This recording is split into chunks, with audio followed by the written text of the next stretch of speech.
Happy Tulip Tuesday. This is the day we share timely tips for the tulip tribe.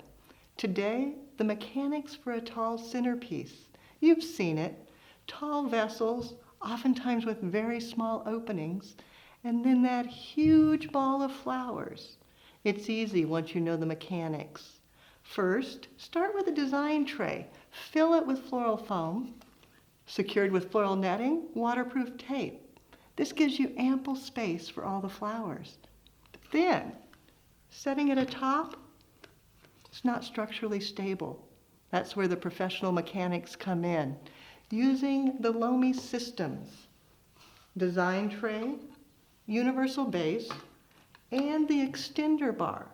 Secure them all together using the Lomi glue. It's meant for plastics, so it secures it very well. Then using Design Master paint, you can paint the tray to match your vessel. So you've got the tray, the universal base, the extender bar.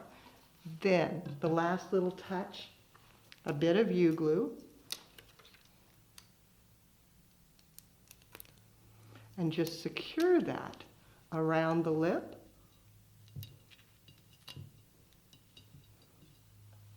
Tray goes right down in through the center, secured with the glue.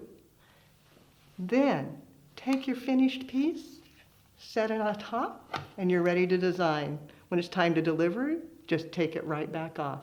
For more tips, check out our website, flowerschool.com.